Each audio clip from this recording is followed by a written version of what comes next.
So I'm up early, did my workout today. Testing, All sweaty, testing. but I'm feeling great. And good to hear your voice, man. Excellent, Excellent. So I just actually, I'm making sure Instagram, can y'all hear me now? All y'all on Instagram, y'all should be able to hear me. I am borrowing an idea from you, Ramon. I actually ear hustling you when you talk about the multiple streaming at the same time. I say, since I'm going to be doing this hour on Clubhouse, can y'all everybody hear me now on Instagram? So I'm live on Instagram at Dre Baldwin. I'm live on Facebook and live on Clubhouse all at the same time. I think they can hear me on Instagram now. All right, they got me now. Great. So appreciate all of you here at Clubhouse Breakfast with Champions. Everybody else who's watching on Facebook or IG, I am actually live in BWC on the Clubhouse app. Y'all don't know what that is. Let me tell you. Breakfast with Champions, the Millionaire Breakfast Club, where we have this website, bwcdaily.com, where you can get notes from today's segment, my segment, other segments, links to the BWC podcast. If you didn't know, there is a podcast. We have an email newsletter where we send out updates to everybody and BWC's weekly schedule and more. So if you want to know who is speaking, when are they speaking, if you have a favorite speaker or someone maybe you haven't heard of, you want to browse through and see who actually is in BWC that is actually speaking and I should know about. These are all places you can find those things out. What's going on? Live by Viv over there on IG, and everybody on IG. Let you all know that this is my main channel right now is Clubhouse Breakfast with Champions, but I appreciate all of you who are over there on IG who are checking this out. And by the way, all of you who are on Clubhouse, if you look at my profile picture, I'm in the second row right there in the middle. I'm actually wearing the exact same outfit today that I'm wearing in my profile picture on Clubhouse. I don't know if it's the same white shirt, but the tie is the same and the suit is the same. So if you want to see if I look just as good live as I do in the photo, you can check that out and see. So today's topic, we're going to talk about how to communicate with power. We're going to talk about power communication. And all of you are going to learn here today that communication is more than just the things that we say. It is more than just your ability to write or give an amazing speech, even though those are definitely they're definitely part of the formula, but there's a lot more to it. And let me introduce myself first, then we'll get into the topic. So for those of you who are not familiar with me, my name is Dre Baldwin. Many know me as Dre all day. I'm a former 9-year professional athlete. I'm the author of 33 books. I've done 4 TED Talks. I've created this whole brand and framework that is called Work on Your Game. Or what we do here is real simple. We take the mental tools and the attributes, the mindsets and the strategies to help athletes get to the top 1% in sports. And then what we do is we translate these tools over from the sports world to the business world to help professionals like yourselves perform at a higher level, be more consistent, and make more money. And let me be clear about something. What we do here, Work on Your Game. Our goal here is not to make you feel good. It is to help you do good.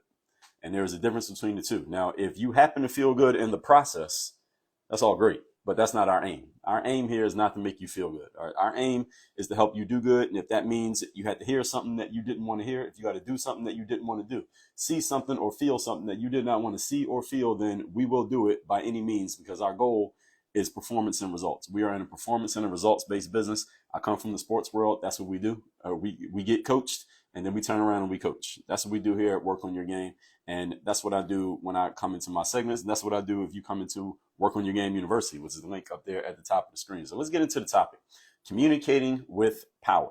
I talk about communication a lot, whether it's in my social media posts, whether it's in my emails. Any of you who doesn't get my emails, you should. You can get them if you just go to workonmygame.com. You can get on my email list. Or if you haven't bought anything from me, you're automatically on an email list, and we will email you forever until you unsubscribe or until you die. We will email you. And any of you on my list, you can confirm that in the chat. But I talk about communication a lot because it's such an important skill to have, especially in the world that we're living in now, where everybody is interconnected in some way, and we can all communicate with each other with a device that is literally within arm's reach at all times. So right now I have 4 devices within arm's reach that I can communicate with: a laptop, 2 iPhones, and a tablet. And we all have these within arm's reach. All of you are listening to me on one of those devices that allows you to connect with the world right now. So all that said, inductive reasoning, the better your communication skills, the better you will be able to market yourself, get your message out, and connect with other people, amongst other things. I think you just heard Ramon talking about this. And I don't know what it is, Ramon, but somehow your message always seems to dovetail with my message. And he talked about getting his name out more, getting his word out more, building his brand, expanding, working with other people, being in New York City, the biggest city in America, I believe, the last time I checked, and doing events there. So A lot of people are going to get to see him, know him, like him, trust him, at least if his message is good, and the other people that he brings in. This communication skill is a big deal, folks. That's why we talk about it so much. So let's talk more about how to communicate powerfully, because there are a lot of tools that go into powerful communication besides just, hey, have a good speech or talk louder and things like that. Those are good things, but I want to go into some more detailed points that will help you be a more powerful communicator. Point number one, the skill of brevity. Brevity. General idea that we have heard from many people these days, especially those who are big users of social media, is that people's attention spans are a lot shorter than they used to be. If any of you has heard that, put the number 1 in the chat. Put the number 1 in the chat if you've heard anybody say, or you have come to believe, or you base your marketing around the accepted idea that people's attention spans are just shorter now than they used to be. Put the number 1 in the chat if this is what you've heard, this is what you believe, or this is what you're basing your actions around. The people's attention spans are just shorter. All right, so I'm seeing some ones on Instagram, seeing some ones in the chat here at Clubhouse. Well, here's the truth, that this is somewhat true, but it's not completely true. Let me explain. While it is true that people are, we know, scrolling through from one thing to the next, maybe a lot faster than we used to do back in the day, back before there wasn't even a way to scroll back in the day. You had to actually turn the page or read the newspaper or slide through the screen on a computer. Now we can scroll. We can swipe through on dating apps. You can swipe through on the feeds, on your Facebooks, your YouTubes, your Instagrams, your TikToks, etc. So yes, people can consume information or scroll through information, if they're actually consuming at all, a lot more quickly than they used to. That is one thing. However, keep in mind something. People's attention spans will still expand or contract as much as necessary based on how engaged they are with what they are consuming. This is what you need to keep in mind. So this skill of brevity is about you. Brevity does not necessarily mean that you need to speak less necessarily. It means you need to speak as much as is necessary to speak and then stop talking. So what needs to be said, quote unquote, what needs to be said is a relative term. Meaning, if you have 30 seconds of what needs to be said, you should take 30 seconds of my time. If you have 30 minutes of what needs to be said, take 30 minutes of my time.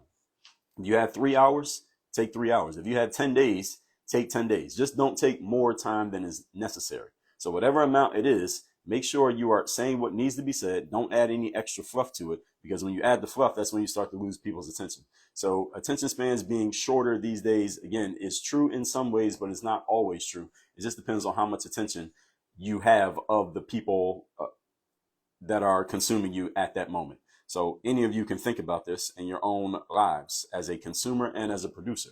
When you have somebody's attention, you have their full attention, they'll pay attention to you for as long as you keep them engaged. But as soon as you start to lose them, all right, that's when you need to stop talking. That's the skill of brevity. So brevity, again, does not necessarily mean shorter. It means enough to get the point across and no more than that.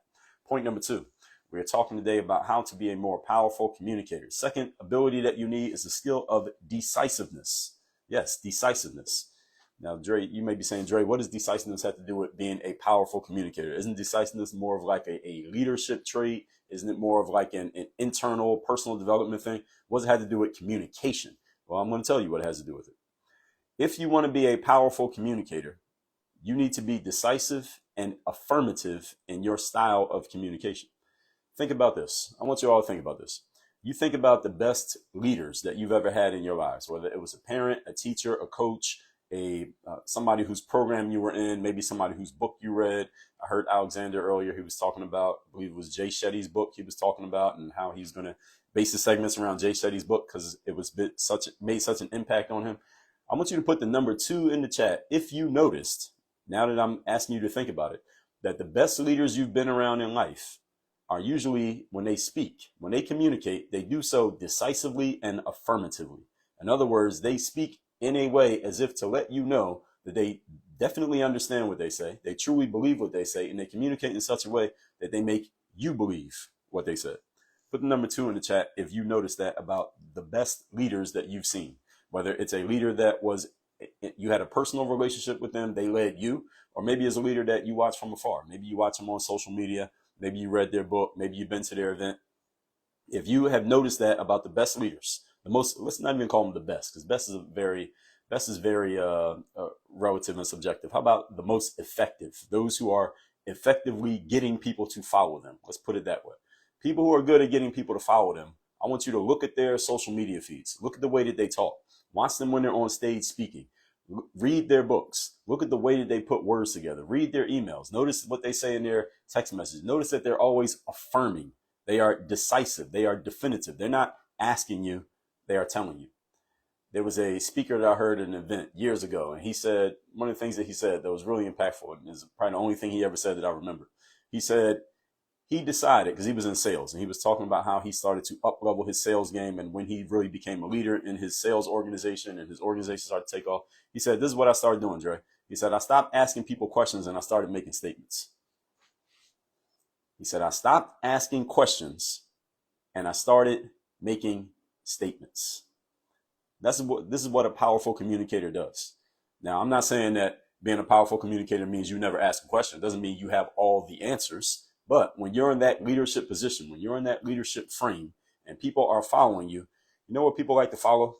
People don't follow the person who has all the information. People don't follow the smartest person in the room. Because how do we actually know? We don't really know. You don't really know if somebody actually knows what they're talking about. Most of the time, you may not know until retroactively if they were actually right or wrong. How many of you have ever followed somebody who was 100% wrong? And you found out years later or months later or an hour later, this person was 100% wrong, but you followed them. Why'd you follow them? Not because you did some deep research on whether or not they knew what they were talking about. You followed them because the way they communicated told you that this person at least sounds like they know what they're doing. So if they're wrong, then I'm going to be wrong right there with them because they sound like they know what they're talking about. A powerful communicator is decisive in their thinking, and that thinking leads to their words. That words leads to their energy, and that energy leads to impact, and it leads you to follow them. So look around at the people who you follow on social, the people whose books you read, the people who you look up to as virtual mentors or personal mentors. Usually they're very decisive and affirmative in their communication.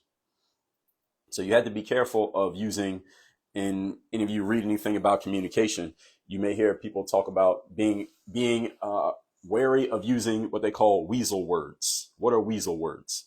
Weasel words are words that you put into your communication that kind of they hedge your bets when you're making a statement. They hedge your bets, and when you use those weasel words, what it does is it's kind of like, any of you ever done any kind of martial arts, any kind of combat sport?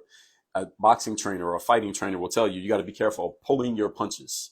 What happens when you pull your punches is when you're throwing a punch, but you don't put all of your force behind the punch because you're so concerned about whether or not they're going to hit you back, whether you're going to take return fire, as they say in boxing, or you're so concerned about covering yourself and making sure you don't get punched in the face that you don't put all your energy into the punch. You don't finish your business. My boxing trainer says that to me sometimes. Dre, you got to make sure you finish your business with your punch before you worry about blocking my return punch. And those are weasel words. That's what happens verbally when you are using non-affirmative language. This is when you throw words into your communication such as maybe, possibly, perhaps, it seems, it appears, I think. Those are all weasel words and weasel terms that you want to be careful of when you are in the leader frame. Again, I'm not saying that these words should not ever be used, but when you're in the leader frame, you know what people want to follow? Somebody who knows where they're going. People want to follow someone who knows where they're at, who knows where they're going, and knows what they believe. And they have full conviction of it, even if they end up being wrong. And why is this? Why is this a thing? The reason why this is a thing is because most human beings, if you look around, or, hey, let's be honest, if you look in the mirror, you will notice that most human beings are very, very unsure. They are not 100% clear on who they are, where they're going, if they have the right tools, if this is actually going to work, if they are making the right decision, if they should do this, if they should do that. Most people are very insecure about their ability to make decisions. So guess who they want to follow? Somebody who's not insecure about making decisions. Someone who knows exactly what they're doing, exactly what they're saying, exactly where they're going. Let me give you an example. Picture the president of the United States, any president, whether it's the one you like or one you hate. All right, so we got Biden now. Before that, we had Trump. Before that was Obama. Before that was Bush. And before that was Clinton. All right, so let's just think about those presidents. You ever notice them using these weasel terms?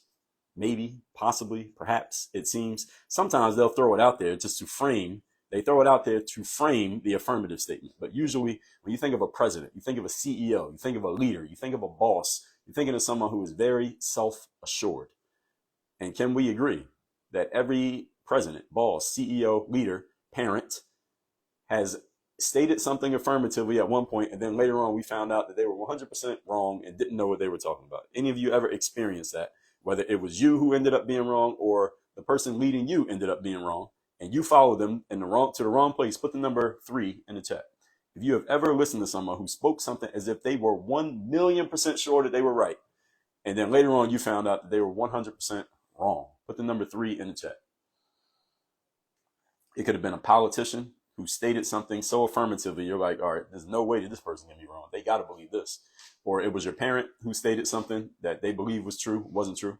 Whether it was you stated something that you believed was right, and you later on realized, like, damn, I was not right about that. Any of you ever experienced that? Whether you, again, received it or you dealt it out, put the number 3 in the chat. All right, all of us have been this, right? All of us have been this person on the receiving end, and many of us, if we're in leadership positions, guaranteed there's a time you're going to affirm something and you're going to be wrong. That's okay. What stops a lot of people from remaining leaders is that they're so afraid of being wrong again that they won't be affirmative. And the problem is you're shooting yourself in the foot, both feet, because not only will you not get anyone to follow you, but you can't even get yourself to follow yourself because you don't believe what you're even saying to yourself. So this definiteness matters a whole lot. Any of you familiar with Napoleon Hill? Wrote Think and Grow Rich, probably the most highly sold personal development book in history. What's the number one principle that Napoleon Hill talks about when it comes to creating success? Anybody know what it is? Answer is definiteness of purpose. Number one, definiteness of purpose. Definite chief aim and being definite about where you're going, why you're going there, and how you're going to get there. People are used to following those who are sure of what they believe and sure of where they're going, even if those people end up being wrong. If you want people to follow you, be decisive and assertive in your communication. Think of a police officer. Notice that they're always decisive and assertive when they talk. A school teacher, most of the time, decisive and assertive. Politicians, decisive and assertive. This is how they get people to follow them. Again, they don't have to be right. Being a leader is not about being right. It's not about being smart. It's about you presenting yourself as someone who knows where they are going. This is what makes you a leader. Point number 3. Today's topic, we are talking how to communicate with power. Third point, make people feel heard. Now, this one may surprise some of you. Making people feel heard. And you are thinking to yourself, wait a minute, Dre, I thought this was about how to communicate with power. What does making people feel heard have to do with communicating with power? Well, let's remember, communication is 50% what you take in and 50% what you give out. Communication is not just your ability to speak. It is also your ability to receive what other people have to say.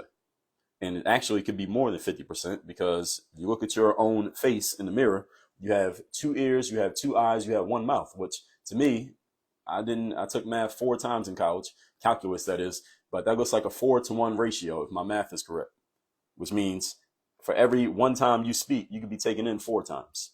So communication is just as much what you are listening to and what you are taking in from other people as it is what you say. So when learning about communication or even thinking about it, a lot of people ignore the taking in part, but don't even realize that it's just as important as what you give out. It's actually more important because when you're communicating with another person, you know what the easiest way is to get another person to listen to you? It is not to raise your voice. It is not to have a perfect script. It is not to have all the answers. It is not to have all the information. The number one way to get another human being to listen to you is to have them believe that you have listened to them. That's the number one way to get someone to listen to you, is when they believe by their own assessment that you have actually listened to what they had to say. This is the ability to make another person feel heard. Now, there's a difference between you heard somebody and making them feel heard. Now, let me ask a question in the chat, and I believe the males in the room will probably relate to this a lot better than the females. And actually, I'm gonna put males and the females on the spot here. I want the number 4 in the chat for the following. Males, you're gonna put the number 4 in the chat if you have ever been in a conversation with a female who said to you, you are not listening, and you said, I heard exactly what you said. If you have ever done that, put the number 4 in the chat. A woman says to you, you're not listening, or they feel like you did not listen to them, but you say, I heard you, and you could even recite back to them what they said, and they still accuse you of not listening. If that has ever happened, put the number 4 in the chat. And ladies, flip it around. If you have ever accused a male of not listening to you, even though they recited your words back to you, put the number 4 in the chat. If this has ever happened to any of you, put the number 4 in the chat. You have accused someone or been accused of not listening, even though you could repeat the exact words the person said to you, put the number 4 in the chat. Okay. So I know this happens a lot. And I want you all to understand that if someone tells you that they feel you are not listening to them, they're saying one thing, but they mean another thing. Because I've had this happen I've had males say this, I've had females say this, that you're not listening to me. And I could even say to them, look, I heard what you just said. I could actually, what's the name of the person in court that transcribes the words? I could be the stenographer, right? Yeah, there you go. Yeah, I could be the stenographer and say, hey, you said, and repeat to them exactly what they said, and they still insist that I'm not listening to them. So how is this? Here's why. Because listening to another person does not mean you can recite their words. Listening to another person means they want to feel like you understand where they're coming from and where they're going, which is not the same as you can recite their verbiage. Those are two different things. Feeling heard and being heard are not the same. So the challenge with making someone feel heard is that this is very subjective. It is completely subjective, and it is completely up to the whims of the person you are speaking to. So this is one that you don't control. So the first 2 points that we talked about here, your decisiveness and your ability to say enough but not too much, brevity, those are completely under your control. This third point, making other people feel heard, this is a soft skill that is 100% out of your hands. The only way another person feels heard is if they feel heard. If regardless of what you think you did, if they don't feel heard, you have failed. And until another person feels heard, they will not hear anything that you said. This is a soft skill. So I believe it was either the last week or the week before here on in BWC, I was talking about the 21 key soft skills that you need to move forward in life. And I believe we'll have an article on the BWC website about that. If it's not there yet, then it will be coming soon, because I'll be getting those notes out to Ramon on that subject. But making another person feel heard, this is a key soft skill that will help your communication skills immediately. Better than getting the right script, better than taking some copywriting course, better than you getting better at projecting your voice, better at, I don't know, whatever else you think you need to do for communication skills, is letting another person feel like you have actually heard them. I got a great tip from, I believe it was John Gottman. I believe that was the guy. Is he the guy who wrote the Love Languages book? Somebody help me out with that. I believe it was him. And Gary Chapman, yep. Okay, Gary Chapman. Okay. All right, thank you, whoever that was. Gottman's another guy. He wrote, what was that book? I forget his book. But anyway, the whole point is, one of the things that one of those guys, I can't remember which one it was, but he was talking about that when you are talking to your partner, one simple thing that you can do when they start talking to you, and this is something that I had to catch because it was a bad habit of mine. So when your partner is speaking to you, actually turn and face your partner and face them and look at them while they're talking to you. Any of you actually has had that, ladies, actually, as a matter of fact, put the number 5 in the chat if this would help your relationships a lot better. If your counterpart, your partner, would actually start doing this, just turn and face you when you're talking to them.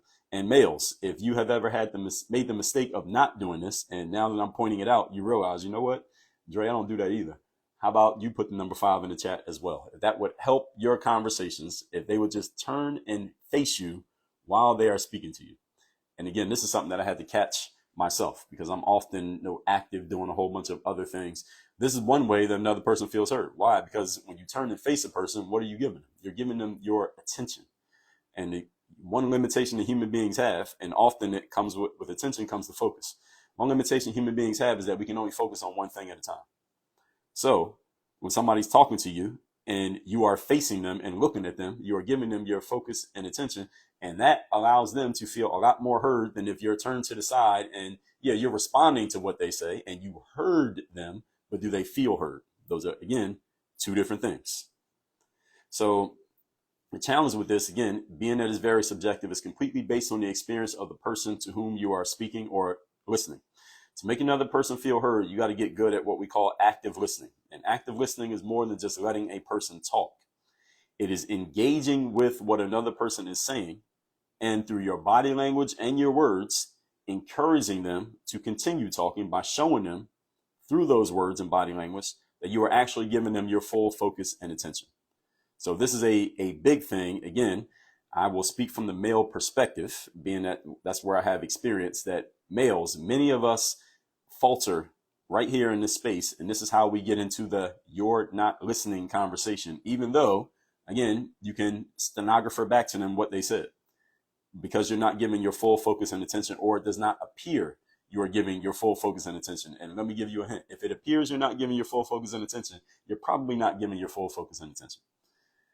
Again, this is purely subjective, 100% based on the experience of the other person. It has nothing to do with what you think. This is a soft skill that all of us, especially males, we need to get better at. The better you get at this, the better whoever you're talking to will feel heard. And when they feel heard, they will be willing to listen to you.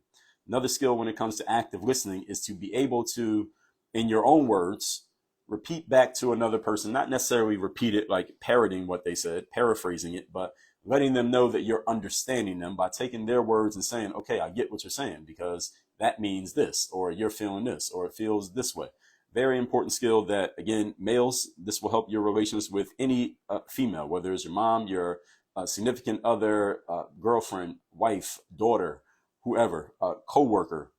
It will help you a lot if you just get better at this. Even though we're good at processing and hearing, it's not the same as, again, somebody feeling heard.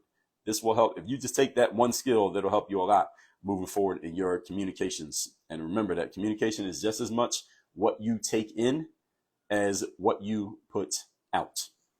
So that said, we're halfway through this. Now I want to go into a sub point here. We're going to talk about the ability to read the room. And today's overall topic is about powerful communication, reading the room.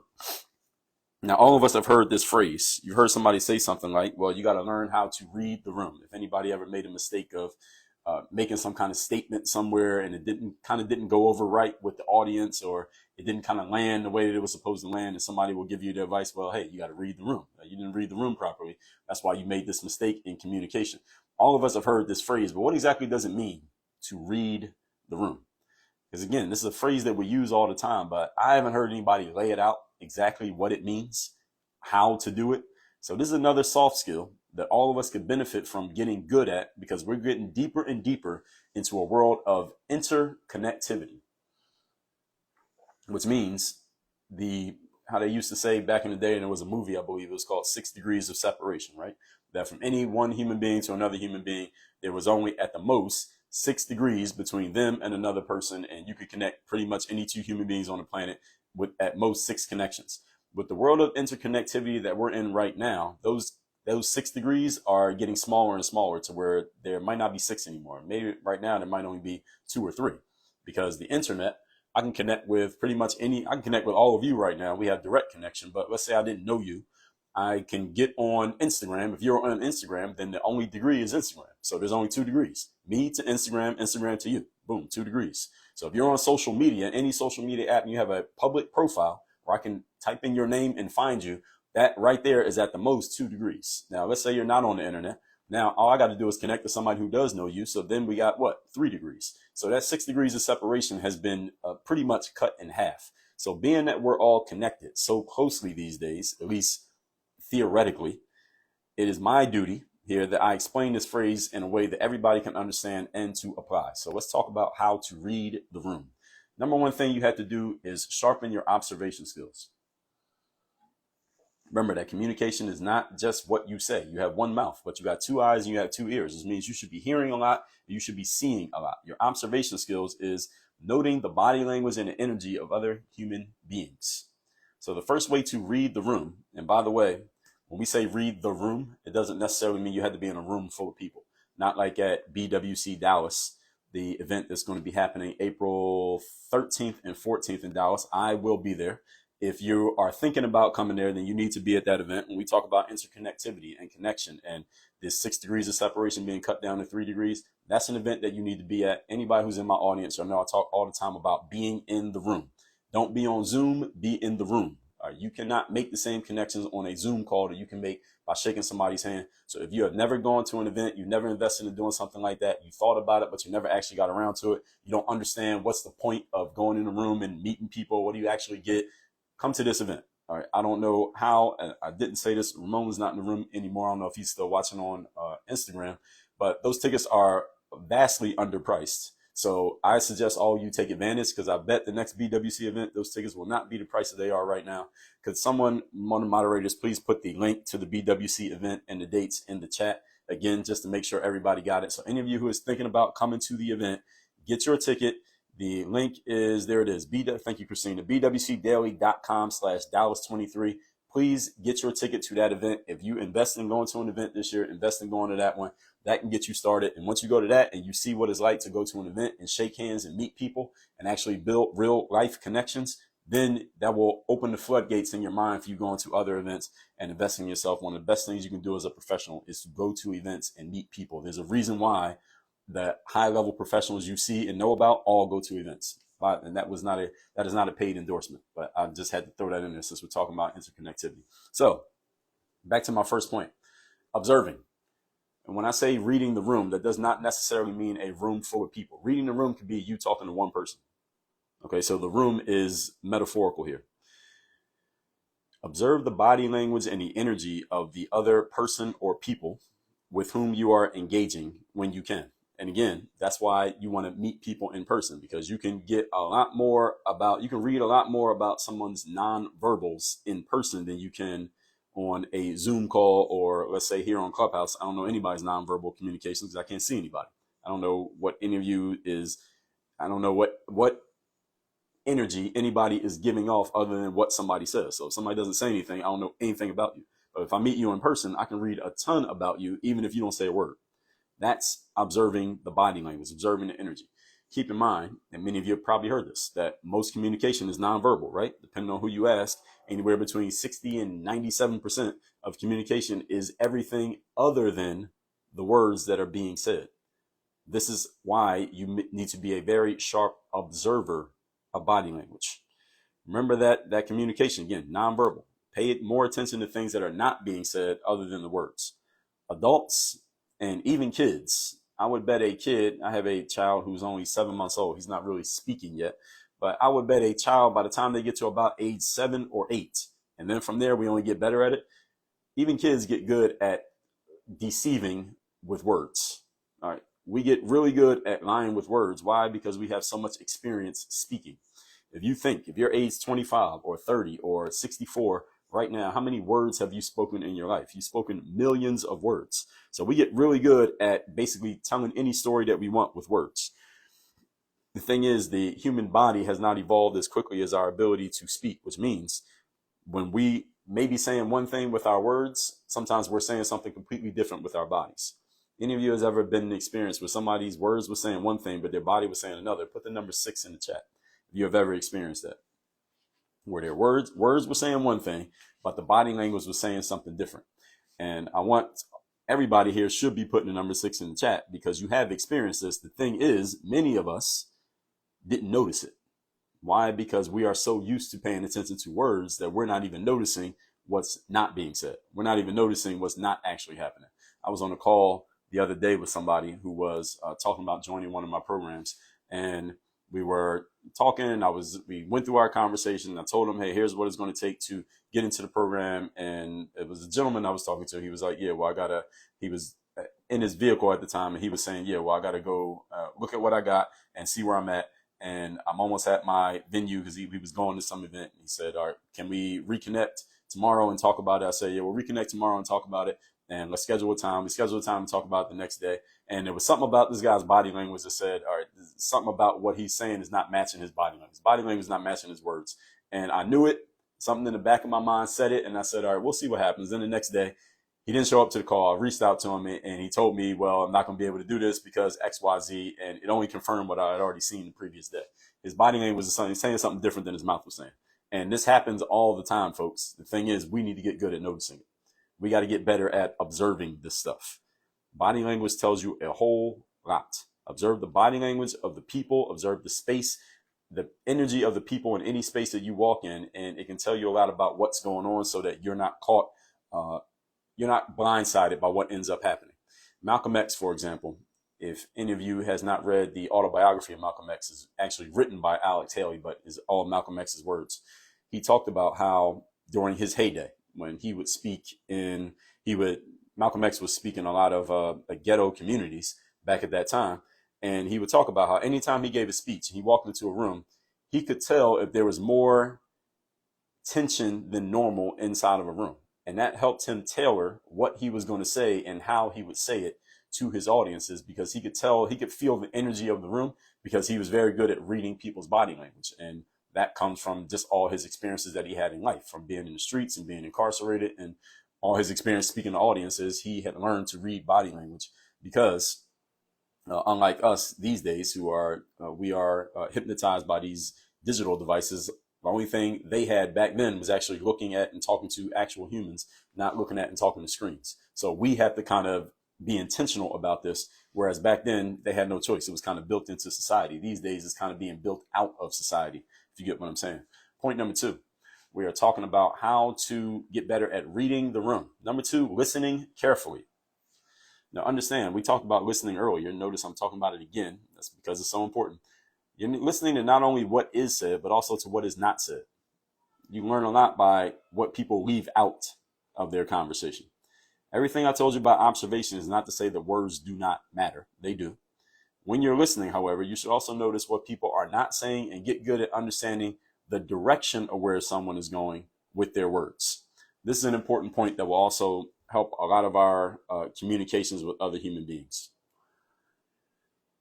When someone makes any type of statement, especially when there's some form of disagreement, there's some form of disconnect, we, as powerful communicators, especially those of you who are here in Breakfast with Champions, those of you watching on Instagram, those of you watching on Facebook, we are usually much better communicators than the people that we talk to. On average, we're stronger at communicating. We're better at putting words together than most of the people who we speak to on a daily basis, which means we have to have the ability, the skill, and the grace to understand the direction of where somebody is going, even if they're not as good at putting words together as we are.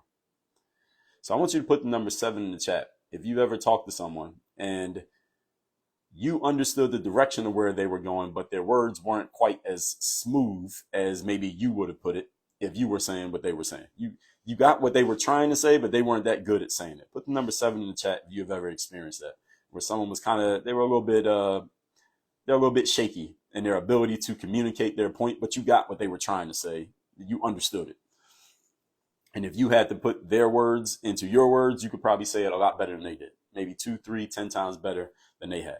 Okay, so all of you have that experience of being that good at communication. So our jobs as good listeners is to understand the direction of what somebody is trying to say and not, quote unquote, lawyering them when they mess up. This is especially true when there's a disagreement. When there's a disagreement, any of you who uses social media on a consistent basis, most often see this in places like Twitter or in the other apps when there's a comment battle. People, you get in the comment section and people are going back and forth who don't even know each other, is when people just basically try to take some small detail or maybe a typo or some word that you missed in your point, and they try to slam dunk on you based on that little detail, rather than actually focusing on the direction and the spirit of what you were trying to say. They focus on the letter of what you were trying to say. And this is what leads to disagreements, is what leads to arguments, and it doesn't actually get anything done. So your job as a good listener is to understand where somebody is trying to go, even if they are kind of clumsy at getting there, because not everybody is as good with words as you are. Sometimes people are trying to make a point, they're just not very articulate.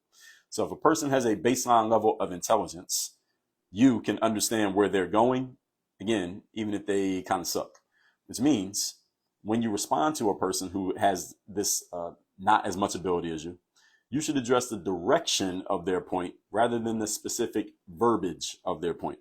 This will help your relationships. This will help you to kind of edify them. Even if they weren't that good at it, you could put it in better words than they did. You should go ahead and do it, but not in a negative way, in a positive way. And if your goal is to build rapport with other people and get cooperation from other people, you should be doing this as a habit, not just when you're trying to be generous. This should be a normal thing that you do all the time. Now, on the other hand, if you want to alienate people and make them hate you, then dive into the details of their words and use their words against them. So it's your choice. If you want to win friends and influence people, then do the first thing. And point number 3, we are talking today about how to communicate with power. Now we're talking about reading the room. Number 3, you should note the environment and the energy of any space that you walk into. And I mean the actual physical space, the energy of that space. So this is literally reading the room. So when you walk into a room, certain rooms have certain energies, and some people are more into this stuff than others. I'm somewhere in the middle, but I do agree with this, that every room has a feel to it. Every space that you walk into has a feel. Any of you ever walked into somebody's home, or you walked into an event space, or you walked into a venue, and just something about the space just didn't feel right? Any of you ever felt that before? Put the number 8 in the chat. If you ever walked into a space and something about it, there's just the feeling of the space. I'm not even talking about the people, just the space itself. Like something about it just did not feel right. Put the number 8 in the chat. That ever happened? Johnson, I appreciate these stars over there on Facebook.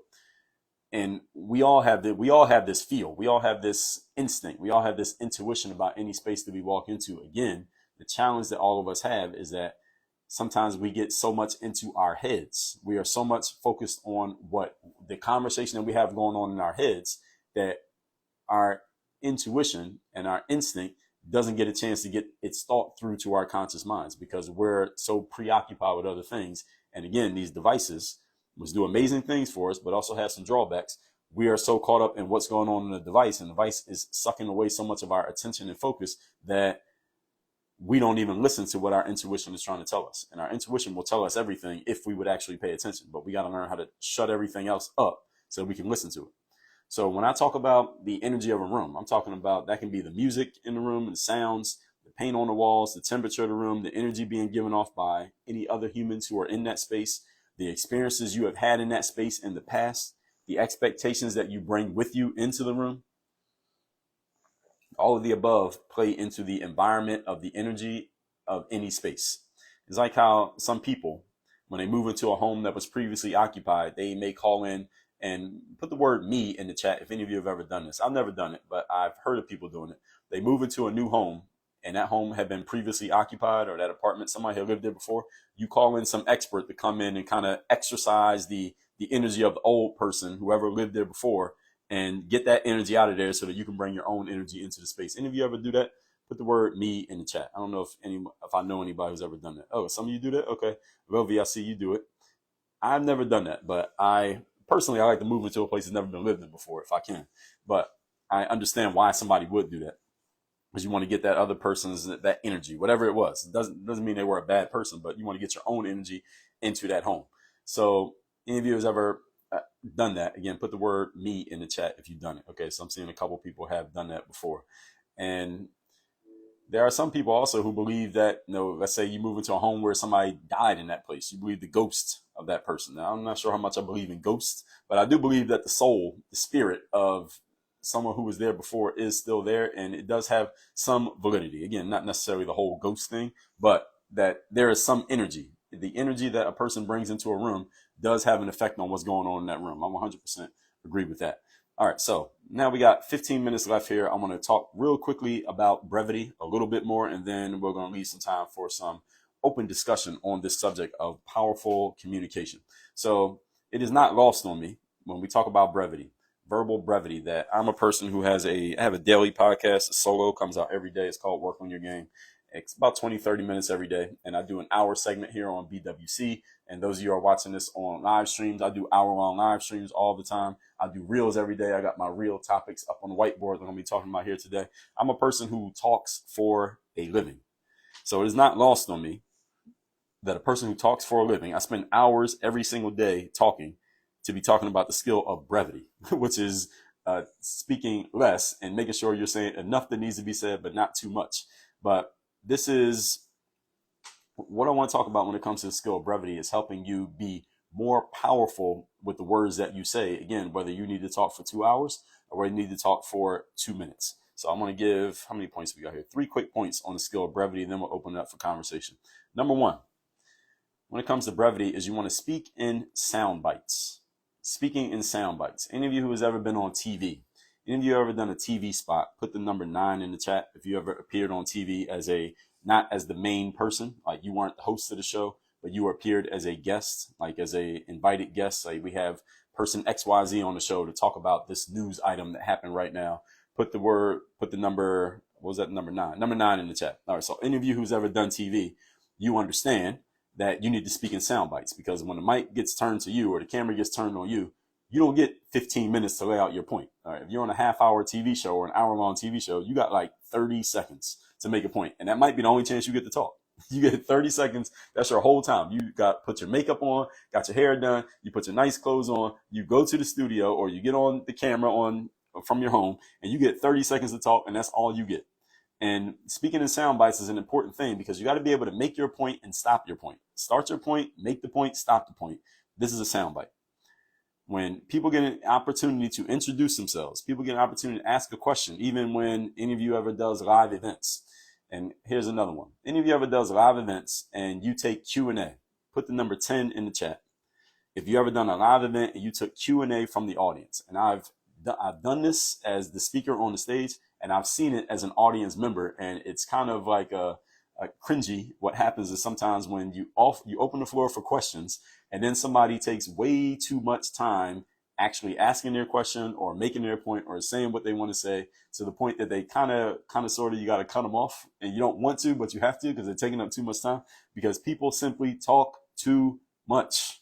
This is one of the biggest challenges, and why brevity is such an important point, and why I wanted to get into it here today. Sometimes people just talk too much. I was at a conference 2 years ago, and what was the guy's name? The guy who did he sold the bar company, Tom Bilyeu. I forget the name of the bar that he sold his company, but he does the Impact Theory show. And he was speaking, and then he opened the floor for Q&A. And a bunch of people got in line behind the microphone. I did not get in line to ask him a question, but a woman got up there to ask him a question, and she took so long just laying out her life story before she actually got to the question that everybody didn't get a chance to ask her question. She took up like half the Q&A time, because Tom was too nice to cut her off and tell her she was talking too much. This is one of the biggest challenges, is that sometimes people, when you talk too much, here's the problem.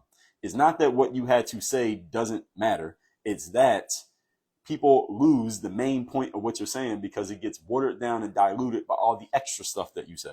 That's why brevity matters so much. When you add too many words around what you're saying, people miss the main point. It's kind of like you throw a punch. A punch hits harder with 10-ounce gloves than if you had on 10-pound gloves. Why? Because the fist gets felt harder, because there's less padding around it. All right, so the more padding you put around a fist, the less it hurts when you get hit. Think about that when you talk about your words. Your words are like a fist that is not covered by anything. You put a boxing glove on, it doesn't hurt as much. You put a bigger glove on, it hurts less. Put a bigger glove on, it hurts less. So the more words you put around your main point, the more padding you're putting around it, and the less impact the actual point has. Everybody get that metaphor? So if you're great, you've done a lifetime of amazing things. We know you have a bunch of things coming in the future, but we don't need the whole story around every point that you make. Make the main point so that it hits as hard as possible. The challenge that people have is that they speak in chapters instead of speaking in sound bites. Speaking in sound bite. Think 30 seconds, think 45 seconds. Make the point so it hits as hard as possible, so it lands exactly where it's supposed to land. Point number 2, we're talking brevity. Use the point story application framework, or story point application, whichever one you like to use. This is something that I use often when I speak, especially when I do speeches. When I'm standing on the stage, I usually use story point application. That's usually the framework that I use. Meaning, I tell a story that frames the point that I'm about to make. And after I tell the story, then I explain the point, and then I tell people how to use it. 1, 2, 3. Let me tell you a quick story about blank. I tell the story. Then I give you the point. Why did I tell you that story? And then I give you the application. How can you use what I just said? Point, story, application, or story point application, whichever one you prefer.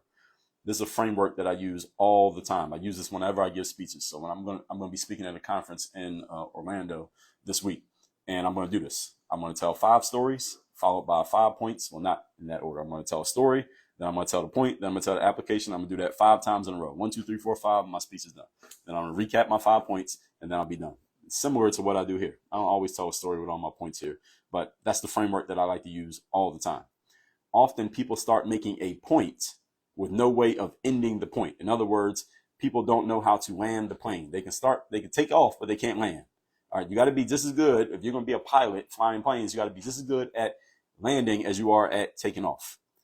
If people are telling you to land your plane, then you are talking too much. All right, that's the second point in brevity. Number 3, definition of brevity is concise and exact use of words in writing or speech. Let me say that again. Concise and exact use of words in writing or speech. How can you be concise and exact in your use of words? Keyword, practice. Preparation. When you practice and prepare ahead of time of what you are going to say and how you're going to stop talking, then you will be much more precise and concise and exact in your use of words. Rehearse what you want to say so you can get your point across, why you want to get it across, how you want to get it across. The more you do it, the better you'll be at it. Preparation is the key solution to a lot of life's problems, by the way. So any challenge that you have in life, if you put more focus on preparing for what you're going to do, you'll be a lot better at doing it. Doesn't matter what it is. So let me recap these points real quick, and then we're going to open the floor for discussion. We got 8 minutes here. I'm going to ask everyone, once I open the mic, you use the skill we just talked about, brevity, so we can get as many people's comments in as possible. Communicating with power. Number 1, skill of brevity. Attention spans are generally theoretically shorter these days, but understand people will give you as much attention as your material engages them and demands. Number 2, decisiveness. We follow and listen to people who are decisive and affirmative in their speaking, not just people who are smart or good, because we don't know if somebody's smart or good. And sometimes you may be so smart you go over people's heads. People follow you because they believe that you believe it, not because you are necessarily right or wrong. Number 3, make people feel heard. This is a key skill in communication, is when another person feels that you have listened to them, they will listen to you. Reciprocity. How to read the room. Number 1, observe. Body language, energy. Most communication is non-verbal, so you need to notice what else is going on with people besides just the words that are coming out of their mouths. By the time we're about 7 years old, we learn to lie with our words, but it's harder to lie with our bodies. So pay more attention to everything other than what people are saying, because people will tell you anything and then they will do something different. And if you start noticing body language, you will get better at observing this before it happens. Number 2, listen carefully, not only to what is said, but to what is not said. Again, words can be deceitful, but it doesn't mean the words don't matter. You should still pay attention to what somebody's saying and notice the direction of what somebody is saying. Even if they're not super articulate at making their point, you can understand what they're trying to say because you're a good listener, right? And number 3, note the environment and the energy of the space that you are in. This is about the actual physical space. Your intuition and your instincts will tell you things all the time. You just got to pay attention. And the skill of verbal brevity. Number 1, speak in sound bites. Know how to take the plane off and know how to land the plane. Do not talk too much. Speak in sound bites. Make your point in your point. Number 2, point story application or story point application. This is a framework that I use all the time, especially when I'm giving speeches, is to tell a story which hooks people in. People love listening to stories. Give them the point, tell them why you told them the story, and then tell them how they can actually use it. All of those keep people engaged. And again, you're using brevity there. Again, it could be an hour, it could be 3 hours, but it's enough to keep people engaged because you're not giving them too much and you're not flooding or diluting your point. Definition of brevity: concise and exact use of words in writing or speech. You achieve this through practice and preparation, which is the hallmark of the professional. All that said, we have 5 minutes left. I'm opening the floor. Who has a comment, question, anything to add on the subject of powerful communication? Go. Love it, lady. And I want to say, Dre Baldwin, you did a great job introducing, this concept to us. So I just want to be clear. Your name and your abilities are amazing. I also want to say thank you everybody for just listening in and tuning in. All the points that he made, amazing points. And if we could follow it and be as succinct as possible, you can get a lot of communication done in a short time. Thank you. Glad you got that, lady. Appreciate it. Who else was that spoke up? It was 2 people spoke at the same time. Hello, Dre. It's Dr. Tangi. Hey, Tangi. Hello, how are you? Great. Great, powerful time during your segment. I was thinking about a situation that I had this weekend. I wardrobe style for a major dating service here in Chicago. One of the things I do on the side when they get their clients, they send them to me, and I had to go through wardrobe and help this woman. But she came in, her arms were closed, folded, and I immediately said, "You come across very closed, even when I meet you." And she said, "Well, I don't like to give."